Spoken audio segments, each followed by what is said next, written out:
Imagine it's the early morning of November 12th, 1944. You're a German sailor aboard the battleship Tirpitz, moored in the frigid waters of Tromsø Fjord, Norway, nearly 200 miles inside the Arctic Circle. The temperature hovers just above freezing, your breath fogs in the air. You've been stationed here for weeks now, ever since the ship was towed south from Kåfjord after that last damaging attack in September. The work crews have been patching holes, replacing damaged systems, trying to make the ship operational again. But you know, deep down, that Tirpitz will never sail to sea again. She's a floating gun battery now, a symbol more than a weapon. For years you've heard the propaganda. Your ship is unsinkable, a fortress of steel, 52,000 tons of German engineering perfection, the pride of the Kriegsmarine. If you're enjoying this deep dive into the story, hit the subscribe button and let us know in the comments from where in the world you are watching from today. Hitler himself called her the most powerful weapon at sea. Her 8 15-inch guns can hurl shells weighing nearly a ton over 22 miles. Her armor plating, up to 12.5 inches thick in places, was designed to shrug off anything the British could throw at her. And for 3 years, she'd done exactly that. Survived bomb after bomb, torpedo attack after torpedo attack. The Beast, Churchill called her, but the Beast never died. Then, just after 8 in the morning, the horizon begins to hum. It's faint at first, like distant thunder rolling across the mountains. Then louder, a deep bass drone that doesn't come from the sky like the bombers you've grown used to. This is different. More engines, bigger aircraft. 32 massive shapes materialize through the thin Arctic dawn, silhouetted against the pale morning light. Lancaster bombers, 4-engine heavy bombers, their distinctive profiles unmistakable even at a distance, modified, each one carrying something you've never seen before. A single bomb, hanging beneath the fuselage like a malevolent teardrop, sleek and impossibly large. It looks like a giant's bullet, streamlined and deadly. The alarm finally sounds at 8:51, far too late. The lookouts had spotted the formation at 8 o'clock, but no one believed they'd come this far. Not from Scotland. Not carrying bombs that heavy. The smoke generators begin firing, belching thick clouds meant to hide the ship, but the wind scatters them. You can still see the bombers, climbing higher, forming up for their attack runs. Anti-aircraft guns open fire. The massive 15-inch main battery swivels skyward, firing shells with timed fuses set to explode at bomber altitude. The concussions roll across the fjord like thunder. You don't know it yet, but each of those bombs weighs 12,000 pounds, 6 tons of hardened steel and high explosive.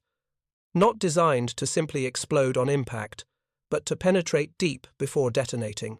To create what its inventor, a quiet British engineer named Barnes-Wallis, called an earthquake effect. A shockwave so powerful it would shatter a ship's hull from the inside out, or punch through 16 feet of reinforced concrete as if it were plaster. These bombs fall from 18,000 feet, accelerating past 750 miles per hour, faster than sound. When they hit, the physical laws of nature become weapons. Within minutes, the world you've known disappears. Tallboy bombs scream down through the Arctic air, spinning for stability, their angled fins humming with the speed. The first one strikes near the ship's port catapult, penetrating the armoured deck and exploding over the port boiler room. The blast is unlike anything you've ever experienced. Not a sharp crack, but a deep, rolling detonation that seems to come from everywhere at once. The entire ship shudders. Metal screams, bulkheads buckle, water pours in. Before you can even process what's happening, a second bomb hits forward, near Bruno turret. The ship lists.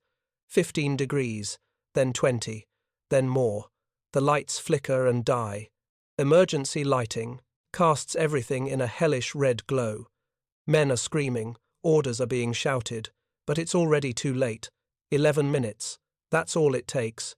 11 minutes from the first bomb strike to the moment Tirpitz rolls completely onto her port side, her massive hull exposing the starboard bottom to the sky. You're one of the lucky ones. You make it to the upper deck before the water closes over. But over 1,000 of your shipmates aren't so fortunate. They're trapped below, pounding on steel that's now above them, unreachable. The largest, most feared battleship in the European theatre, destroyed not by another ship in some glorious surface action, but by a weapon designed on paper by a man who believed physics could end wars faster than fleets. This is the story of how one bomb, weighing as much as a small car, penetrated armor and concrete that conventional weapons couldn't scratch. How a single engineer's obsession with science and destruction led to one of the most stunning achievements of the Second World War, and how the very concept of invulnerability became obsolete in the face of a weapon that didn't try to overpower defenses, but simply bypassed them by going through. The legend begins not in Norway, not even on a battlefield, but in a back garden in Surrey, England. The year was 1942, and Barnes Neville Wallace, assistant chief designer at Vickers Armstrongs, was bouncing marbles across a water tub in his garden. To anyone watching from a neighbouring house, it would have looked absurd. A middle-aged engineer in his mid-50s, impeccably dressed as always, crouched over a makeshift pond, skipping stones like a child playing by a river. But Wallace wasn't playing. He wasn't even relaxing. He was solving a problem that had frustrated the Royal Air Force for years, cost thousands of lives, and threatened to prolong the war indefinitely. How do you destroy a target protected by layers of defenses, barriers, and sheer mass that conventional bombs couldn't touch? Wallace had already earned considerable respect in aeronautical circles. He'd designed the geodetic airframe, a revolutionary construction method using a basket weave pattern of load-bearing members that made aircraft both lighter and stronger. The Wellington bomber, which used his design, had proven remarkably resilient, capable of absorbing battle damage that would have torn apart conventional aircraft.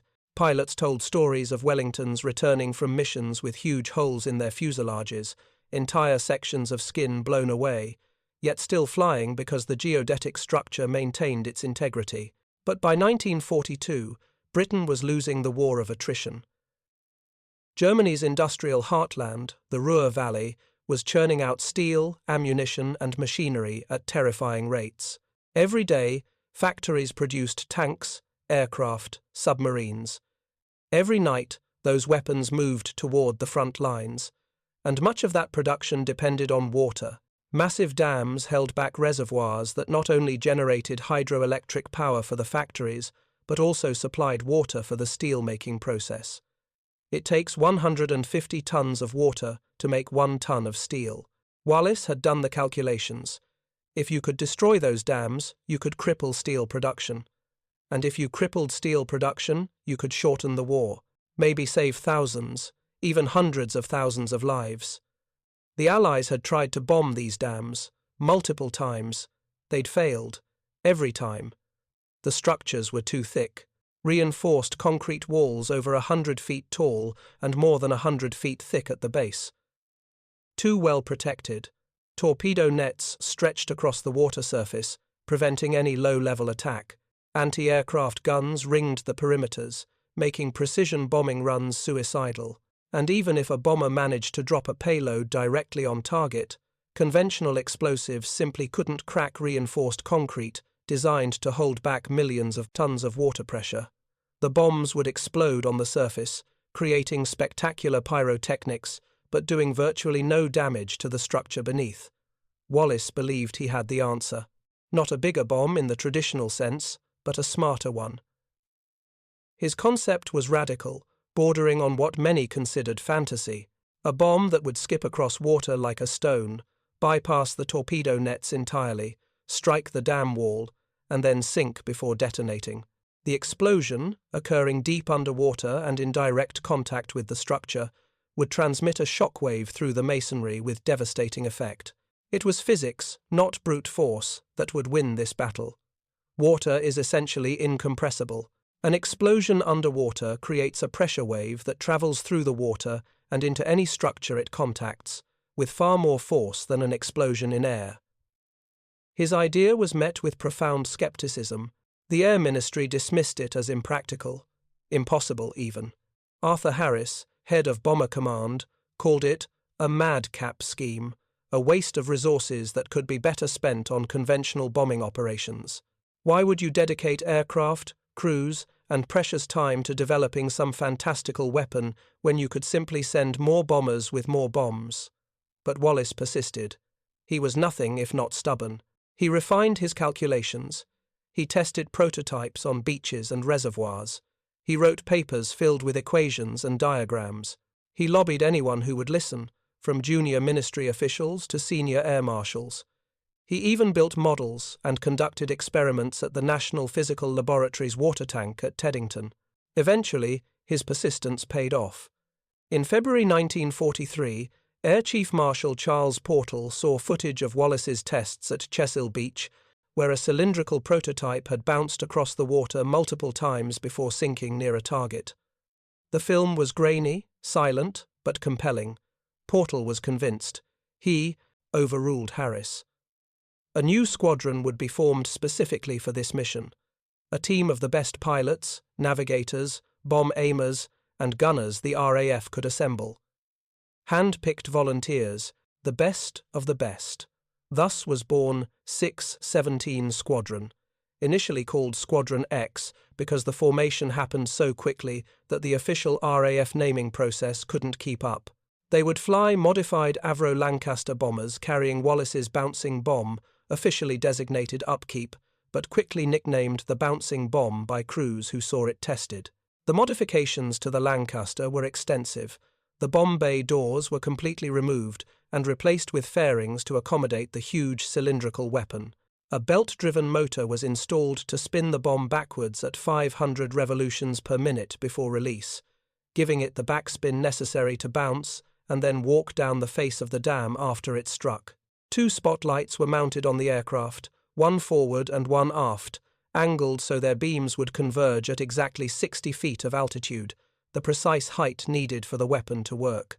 On the night of May 16th to 17th, 1943, Wing Commander Guy Gibson, just 24 years old, led 19 Lancasters deep into Germany's heartland. Their target, the Möhne, Eder, and Sorp dams, the infrastructure that powered the Ruhr. The mission was Operation Chastise. History would remember it as the Dambusters Raid. The crews flew at treetop level across the North Sea, then over Holland and into Germany, navigating by moonlight and dead reckoning. They stayed below 500 feet to avoid radar detection. Power lines, church steeples, even tall trees became hazards in the darkness. But they pressed on. The results were stunning and terrible in equal measure. The Möhne Dam was breached after 5 attempts, the 6th bomb finally creating a crack that rapidly expanded as water pressure did the rest. A 330 million-ton wall of water poured into the Ruhr Valley, a torrent 30 feet high travelling at 15 miles per hour. The Eder Dam fell next, breached by just 3 bombs.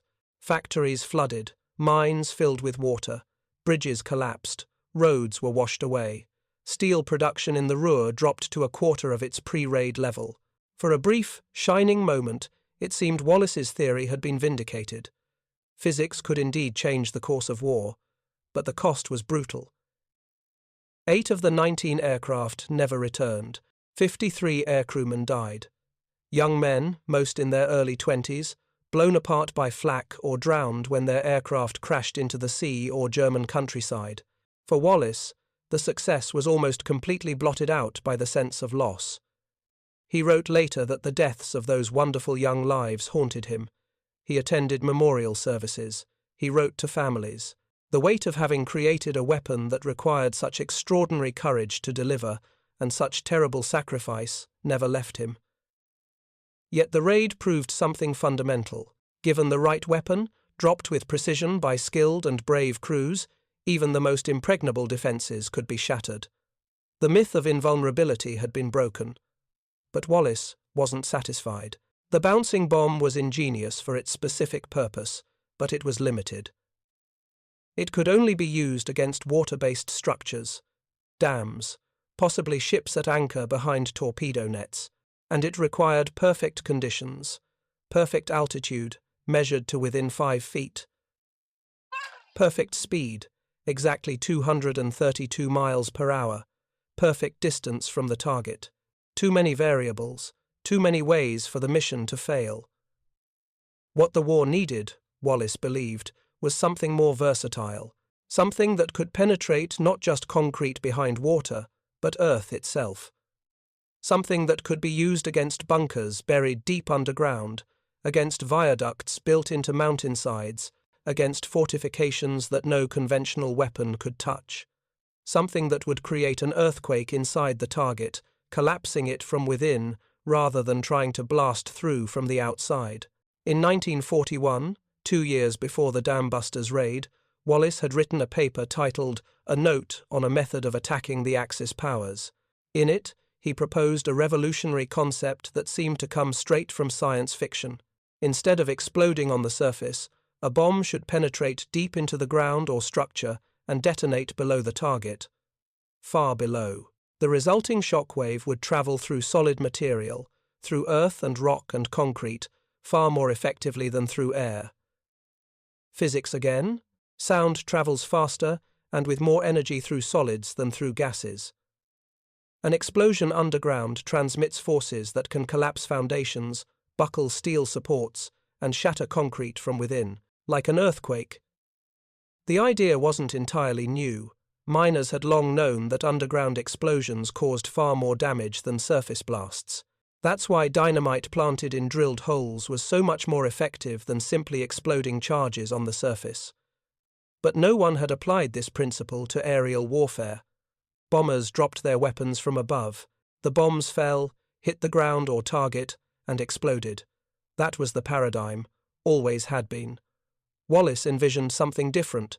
A bomb weighing 10 tons, he calculated, dropped from 40,000 feet, would achieve near supersonic speeds before impact. The sheer kinetic energy, combined with a delayed detonation 30 to 60 minutes after impact, would create a localized earthquake capable of destroying targets that conventional bombing couldn't touch. The bomb would bury itself 90 feet or more into the earth, then explode, creating a massive underground cavity. The surrounding earth or structure, suddenly unsupported, would collapse inward. The shockwave would radiate, outward through solid material, cracking foundations hundreds of feet away. The Air Ministry's response was predictable and swift. Impossible, too heavy. No aircraft could carry it. No bomber in existence could fly at 40,000 feet with that kind of load. And even if such a weapon could be built, who would guarantee it wouldn't simply shatter on impact? The forces involved were enormous. The bomb casing would need to be made of extraordinarily strong steel, thick enough to survive impact, but not so thick that there wasn't room for explosive. The mathematics alone were daunting. And the cost, the industrial capacity required to forge such massive steel casings, to fill them with explosive, to transport them to airfields, to modify aircraft to carry them, it all seemed beyond reach. Wallace's idea was filed away, another brilliant concept deemed too impractical for wartime reality. But Wallace didn't give up. He never gave up. He continued his calculations, refined his designs, built models. And then came the Dambusters' success. Suddenly, people were listening. The madcap engineer who bounced marbles in his garden had destroyed 2 major dams and crippled German steel production. Maybe, just maybe, his other ideas weren't so crazy after all. In mid-1943, Sir Wilfrid Freeman, chief of the Ministry of Aircraft Production, summoned Wallace to his office in London. The conversation was brief and direct. Freeman didn't waste time on pleasantries. He asked, "Remember that crazy idea of yours back in 1940 about big bombs, a 10-tonner and a 6-tonner? You wrote a paper about it, to penetrate deep into the earth and cause an earthquake." Wallace admitted he did. He remembered the paper well. He'd poured months of work into it, only to watch it gather dust in some ministry filing cabinet. Freeman looked at him and asked the question that would change everything. "How soon can you let me have some?" The timeline was insane. 4 to 5 months, Wallace estimated, if he could secure the facilities. Only 2 foundries in Britain were capable of casting and hardening the special steel required for bomb casings strong enough to survive high-velocity impact. One was in Sheffield, the Vickers facility. The other was in Scotland. Both were already overloaded with vital war work, producing armour plate for tanks, gun barrels for naval vessels, structural components for aircraft. If you find this story engaging, please take a moment to subscribe and enable notifications. It helps us continue producing in-depth content like this. Taking capacity away from those programs was risky, but Freeman made it happen. By late 1943, production was authorized, not for the full 10-ton version Wallace had originally envisioned, which would have been impossible to deliver, but for a scaled-down design. A 6-ton bomb, 12,000 pounds. It would be called the Tallboy. The design was everything Wallace had theorized, distilled into a weapon that could actually be carried by a modified Lancaster bomber. The casing was cast in one solid piece of high-tensile steel at the foundries, then allowed to cool for days before being machined to precise specifications. The walls were thick, over 4 inches in the nose section, tapering to about 3 inches along the body, strong enough to survive impact without shattering. Each casing took weeks to produce. Inside, 5,200 pounds of Torpex, a new explosive mixture that was 50% more powerful than TNT. The Torpex wasn't simply loaded in, it was poured as a liquid, then left to cool and solidify over the course of a month. A bomb took nearly 2 months from start to finish. The bomb stretched 21 feet in length, nearly as long as the entire bomb bay of a Lancaster. Its diameter at the widest point was 38 inches. The nose was pointed, aerodynamically refined to reduce drag. The tail section was half the weapon's total length, with 4 large fins angled 5 degrees off the center line. Those fins served a critical purpose. As the bomb fell, the offset fins caused it to spin, reaching up to 60 revolutions per minute. Like a rifle bullet, the gyroscopic stability made it exceptionally accurate. It wouldn't tumble. It wouldn't yaw.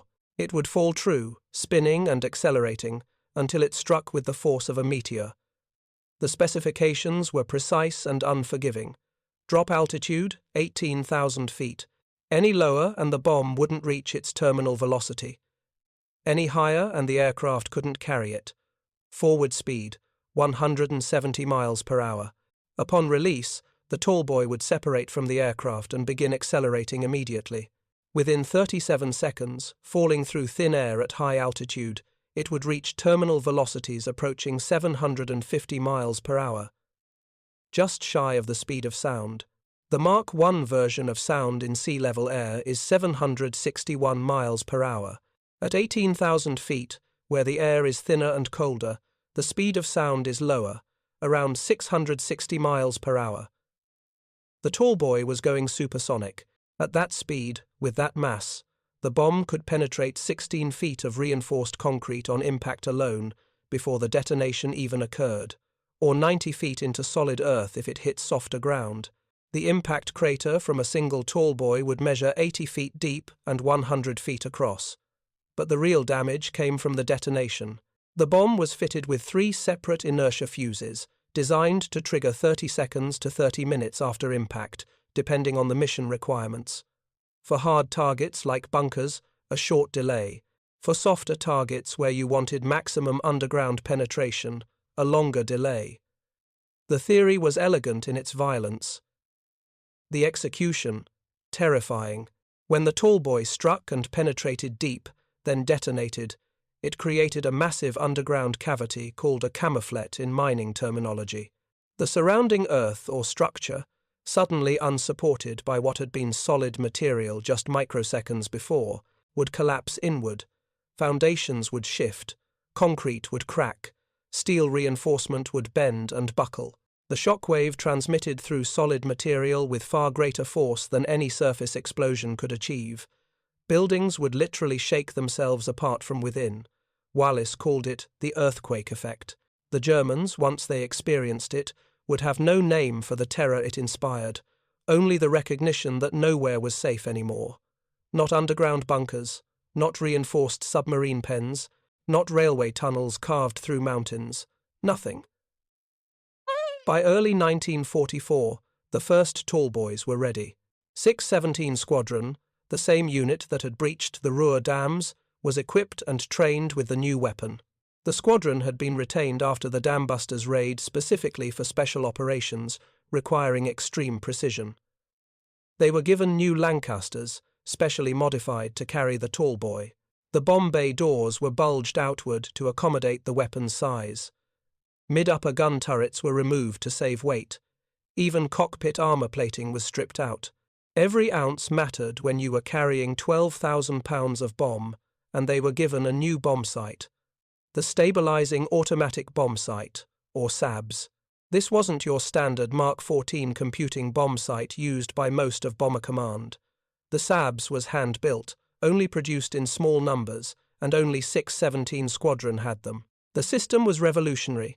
It consisted of three main components: the sight itself, mounted in the nose, a gyroscopic stabilizer that kept the sight steady regardless of aircraft movement, and a direction indicator that fed corrections to the pilot.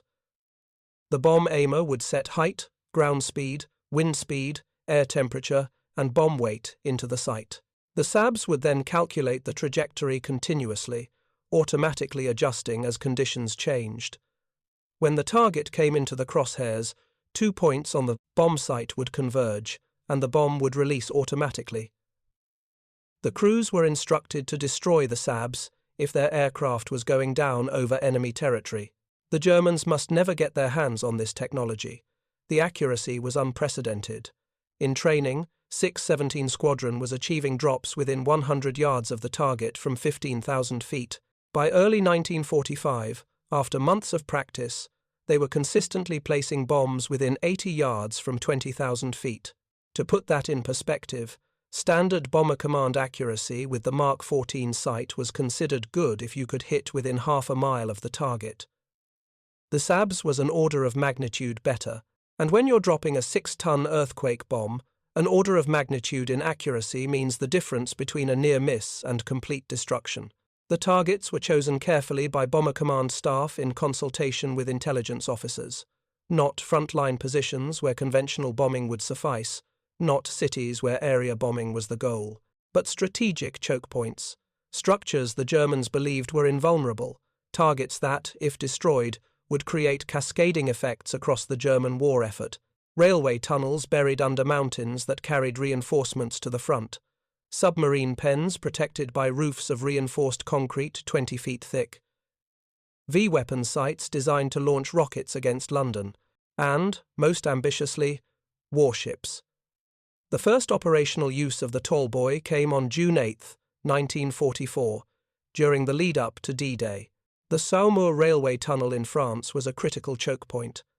German reinforcements were streaming north from southern France to counter the Allied invasion of Normandy. If the tunnel could be blocked, the flow of troops and supplies would be severed, potentially for months.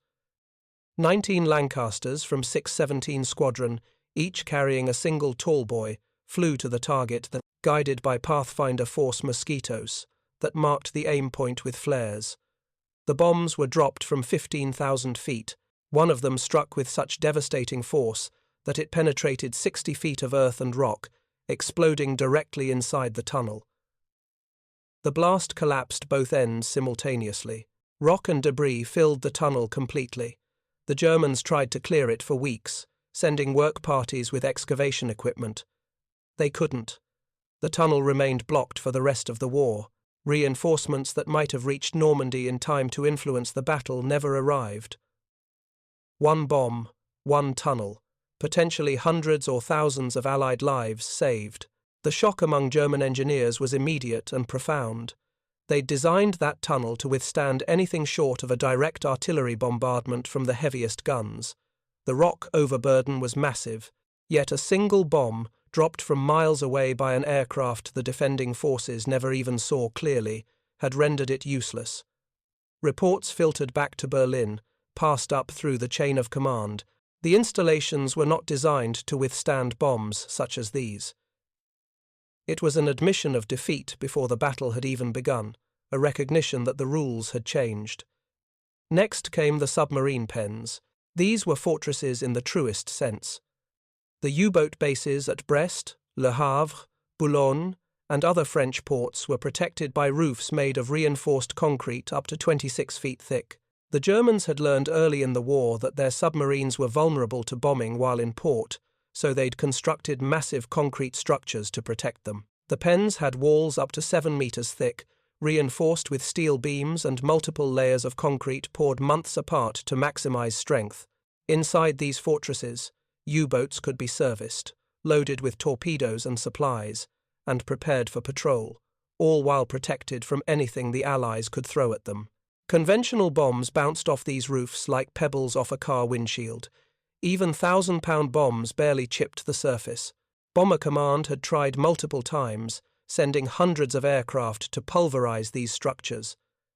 They'd expended thousands of bombs, lost dozens of aircraft and crews, and achieved virtually nothing. The pens stood firm. But when Tallboys struck, the results were catastrophic in a way that shocked even those who'd designed the weapon. On June 14, 1944, 617 Squadron attacked the E-boat pens at Le Havre as part of a massive daylight raid. 22 Lancasters, each carrying a Tallboy. The attack was timed to occur just before the main bombing force arrived, catching the defenders off guard. One bomb punched straight through the 20-foot concrete roof, penetrating as if the reinforced concrete were soft clay, and detonated inside. The explosion obliterated everything within the pen: U-boats, equipment, personnel. The blast wave traveling through the enclosed space was amplified, the pressure cooking everything inside. The pen was unusable. Other bombs struck near the structure, and even the near misses caused damage. The shock waves cracked foundations, buckled support walls, and sent tremors through the earth that damaged underground utilities and storage areas. At Boulogne, Tallboys penetrated roofs that had been considered completely bomb-proof.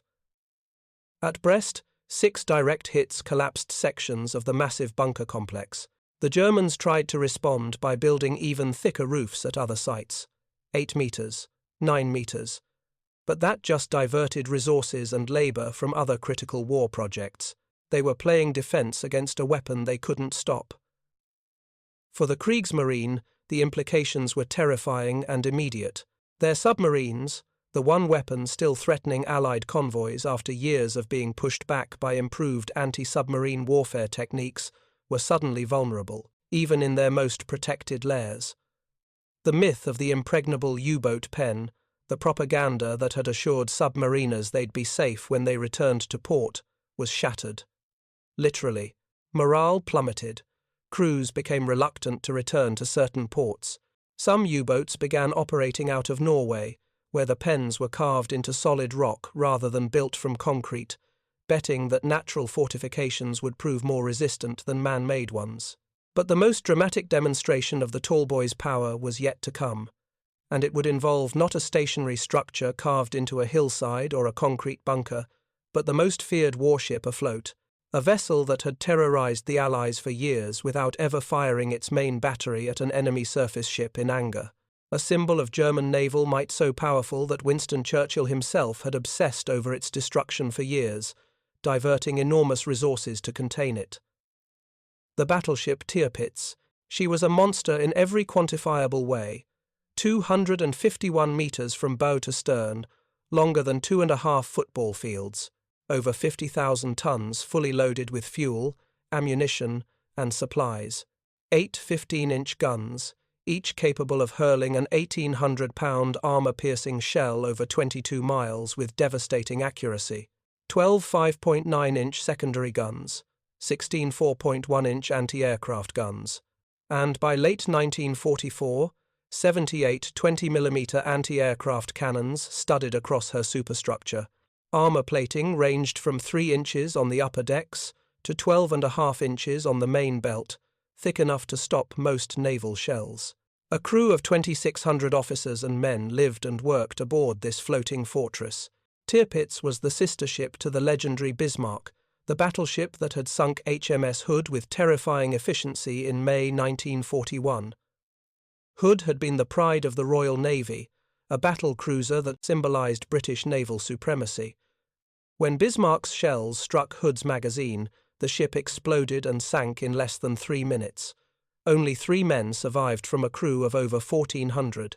The shock to British morale was profound. If Bismarck could do that to Hood, what could she do to convoys? What could her sister Tirpitz do?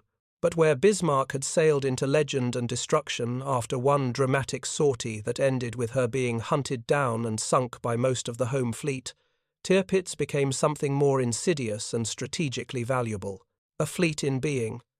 The concept was simple, but devastatingly effective. You didn't need to use a weapon to make it effective. You just needed the enemy to believe you might. The threat alone was enough. From early 1942, after Tirpitz had completed her sea trials and been deemed operational, she lurked in Norwegian fjords, Kåfjord, Fjord, Fjord, hidden among steep mountains that provided natural protection from air attack, shielded by anti-aircraft batteries, torpedo nets, and smoke generators that could blanket the entire area within minutes. She rarely ventured out, but her mere presence forced the British Royal Navy to maintain massive forces in the region. Capital ships that could have been deployed to the Mediterranean, to the Pacific, to convoy escort duty, aircraft carriers, battleships, battle cruisers, all tied down in Scottish waters because Tirpitz might attack. And when she did threaten to move, the results were catastrophic, even when she never actually engaged the enemy. In July 1942, convoy PQ-17 was steaming toward the Soviet Union through the Arctic Ocean, carrying vital supplies. 297 aircraft, 594 vehicles, 4,146 tons of military equipment, 35 merchant ships loaded to the gunwales, escorted by destroyers, corvettes, and cruisers. The convoy was spotted by German reconnaissance aircraft. Reports reached Hitler's headquarters. On July 5th, the German Navy sortied. Tirpitz, accompanied by the heavy cruiser Admiral Hipper, the pocket battleship Lützow, and a screen of destroyers, headed north toward the convoy routes. British intelligence picked up the movement almost immediately. Enigma decrypts confirmed it. Tirpitz was at sea, hunting. The Admiralty in London panicked. Convoy PQ-17's escorts, powerful as they were, couldn't stand up to Tirpitz in open combat, not even close. The First Sea Lord, Admiral Sir Dudley Pound, made a decision that would haunt him for the rest of his life. He ordered the convoy to scatter. Every ship for itself. Run, hide among the ice floes, disperse so that Tirpitz couldn't find and destroy them all. The effect was catastrophic. The merchant ships, stripped of their concentrated defensive firepower, became isolated prey. German submarines moved in. Junkers' 88 bombers attacked. One by one, the ships were hunted down, torpedoed, bombed. 24 of the 35 ships were sunk. Over 400 tanks lost. Over 200 aircraft destroyed. Thousands of tons of ammunition, food, vehicles, all sent to the bottom of the Arctic Ocean. Hundreds of men dead, many freezing to death in lifeboats waiting for rescue that came too late. And Tirpitz? She never even fired a shot, never even sighted the convoy. German Naval Command, aware that British forces were converging on their position and wary of being caught at a disadvantage, had recalled the surface fleet on July 6th. But by then, the damage was done. Winston Churchill called the destruction of convoy PQ-17 one of the most melancholy naval episodes in the whole of the war, and he called Tirpitz the Beast, a predator that didn't need to attack to be deadly. Her destruction, he insisted, was of the utmost importance, not because she was actively sinking ships, but because her potential to do so paralyzed Allied operations and diverted resources on a massive scale. But destroying her was proving impossible through conventional means. Between July 1940 and November 1944, nearly 400 aircraft would attempt to sink or cripple Tirpitz through various operations. Bomber Command tried first. During the winter and spring of 1941 and 42, while Tirpitz was still fitting out at Wilhelmshaven, RAF heavy bombers launched raid after raid. 107 aircraft in total across multiple missions. 12 shot down, 0 hits. The defences were too strong, the weather too bad, the target too small and too well protected. Once she moved to Norway in early 1942, the task became exponentially harder. The fjords were natural fortresses, geographic features that made attacking the ship a nightmare. Steep mountains rose on either side, creating narrow approaches that limited bombing angles. Fog and low clouds were common, obscuring the target for weeks at a time, and the Germans added layers of artificial defense that turned an already difficult problem into something that seemed impossible. Anti-aircraft guns ringed the anchorages, over 100 separate weapons ranging from 88mm flak guns to 20mm cannon. Torpedo nets stretched underwater in multiple layers, some reaching depths of 50 feet or more. And most critically, smoke generators were positioned around the fjord perimeter, capable of blanketing the entire area within minutes whenever Allied aircraft approached. In March 1942, the Fleet Air Arm made one of the earliest serious attempts. Tirpitz had sortied to hunt a convoy, and British intelligence tracked her movements. HMS Victorious, a fleet aircraft carrier, launched 12 Albacore torpedo bombers to intercept. These were obsolete biplanes, slow and vulnerable, but they were what was available. The crews were extraordinarily brave. They flew, through a storm of anti-aircraft fire, diving toward the massive battleship as she twisted and turned, her skilled captain throwing the 50,000-ton vessel into evasive maneuvers that seemed impossible for something so large. The Albacores released their torpedoes at close range, so close that gunners aboard Tirpitz could see the pilots' faces. Every single torpedo missed. The Germans later described the attack as most courageous, and one officer credited divine intervention for the ship's survival. But it wasn't God. It was skill, preparation, and the simple mathematical fact that hitting a maneuvering capital ship with unguided torpedoes was nearly impossible. The British tried different approaches. Commandos mounted on human torpedoes, called chariots, attempted a raid in October 1942, Operation Title. The idea was to have divers ride modified torpedoes through the fjord defences, attach explosive charges directly to Tirpitz's hull, and escape. But the mission failed in bad weather before it even reached the target area. The chariots broke loose from their towing submarine in heavy seas and were lost, along with the men who would have ridden them. The crews drowned or were captured, and the operation achieved nothing except to alert the Germans that the British were willing to try unconventional methods. Then came one of the most audacious attacks of the entire war, Operation Source, launched on September 22, 1943. British X-craft, midget submarines barely 30 feet long with crews of just 4 men, were towed across the North Sea by larger submarines. It took days. The crews spent the journey in cramped, cold, miserable conditions, knowing that their chances of survival were minimal. Their mission was to penetrate Kåfjord, slip under Tirpitz's torpedo nets using a combination of courage and cunning, and plant 2-ton explosive charges directly beneath her keel. It was the kind of operation that seemed suicidal. On paper, 10 X-craft set out. Only 6 made it to Norway. 3 reached the target area. X-5 was detected and sunk by defensive fire, her crew lost. But X-6, commanded by Lieutenant Donald Cameron, and X-7, commanded by Lieutenant Godfrey Place, made it through. Under heavy fire, with their tiny vessels leaking, compressed air systems failing, periscopes damaged, they maneuvered beneath the massive hull of Tirpitz. Cameron's X-6 surfaced briefly, was detected, and came under intense fire. Rather than risk being sunk with the charges still aboard, he flooded the vessel and scuttled it after releasing the explosives. Place's X-7 managed to lay her charges as well before being forced to surface. Both crews were captured, but the explosives were beneath Tirpitz's keel, and there was nothing the Germans could do except wait.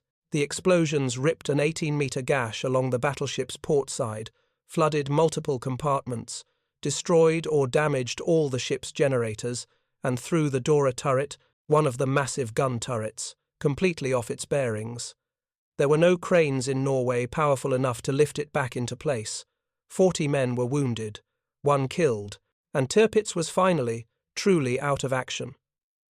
For the first time since she'd been commissioned, the beast was crippled. But the Germans wouldn't give up on her. The repair ship Newmark arrived, bringing specialized crews and equipment. Through the Norwegian winter of 1943 and 44, they worked in sub-zero temperatures, welding steel, replacing generators, pumping out flooded compartments, jury-rigging systems. By April 1944, intelligence suggested Tirpitz was nearly operational again. She'd never be fully combat-capable. The Dora turret couldn't be fixed, but she could still move, still fight. The Admiralty couldn't allow that. On April 3, 1944, the Fleet Air Arm launched Operation Tungsten.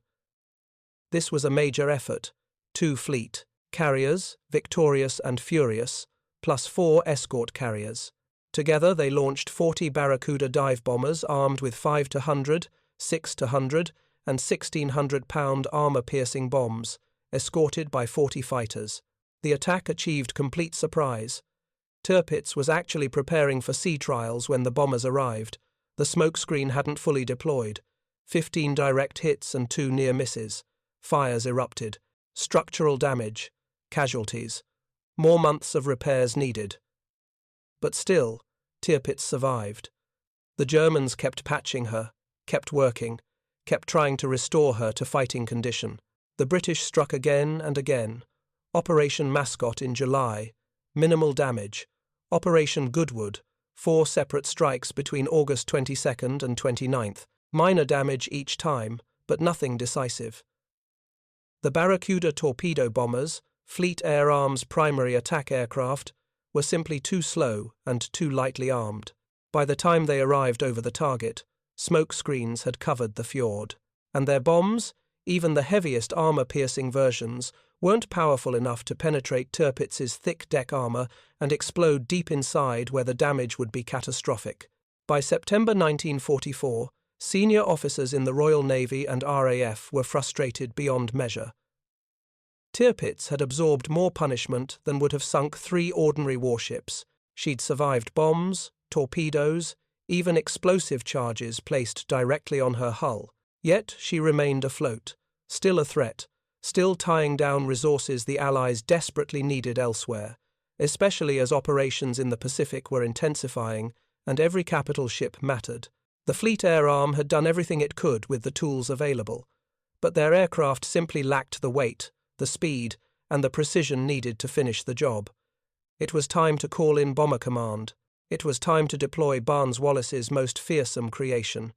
It was time to prove that the Tallboy, the earthquake bomb that had collapsed tunnels and shattered submarine pens, could do something unprecedented. Sink a battleship from the air, not with torpedoes, not with multiple hits from small bombs, but with a few strikes from a weapon that would penetrate her armored deck and create shockwaves her designers had never imagined she'd have to withstand. The first attempt came on September 15, 1944, Operation Paravane. The logistics alone were staggering, a testament to Allied coordination and capability. Kåfjord, where Tirpitz was anchored, was deep inside Norway, over 1,000 miles from the nearest British airbase. That was far beyond the range of Lancaster bombers carrying Tallboys. The solution was unprecedented. The Soviets agreed to provide a temporary forward base at Yagodnik in northern Russia, near Archangel. 21 Lancasters from 617 and 9 squadrons, each loaded with a single Tallboy weighing 12,000 pounds, flew from Scotland to Russia, a journey of over 1,200 miles. They refueled, rested briefly, and then launched toward Norway in broad daylight. The bombers arrived over Kåfjord around noon. Anti-aircraft fire erupted immediately, filling the sky with black bursts of flak. Smoke screens billowed up, but the wind scattered them. The crews could see their target, the massive grey hull of Tirpitz lying at anchor. They pressed their attack runs, steady and professional despite the flak, despite the smoke, despite knowing that every gun on the battleship and every shore battery was firing at them. Tallboys fell away from the Lancasters, spinning as they accelerated, dark shapes against the pale Arctic sky. Most missed. This was the first operational use of Tallboys against a moving, defended target, and the challenges were immense. But one didn't miss. A single Tallboy struck Tirpitz near the bow. The bomb penetrated the armoured deck, passed completely through the ship, exited through the keel and exploded in the water beneath her.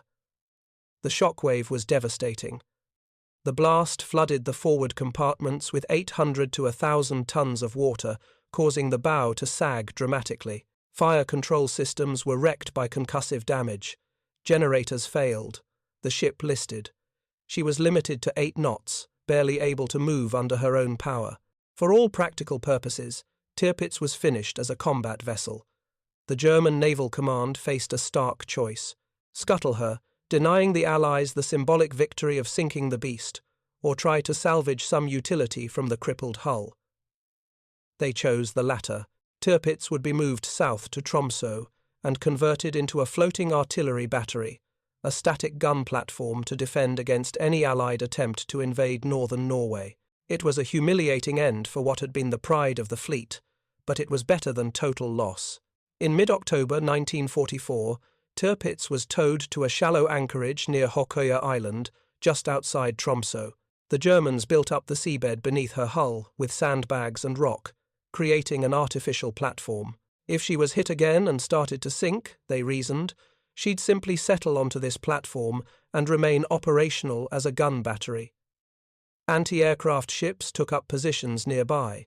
Smoke generators ringed the fjord.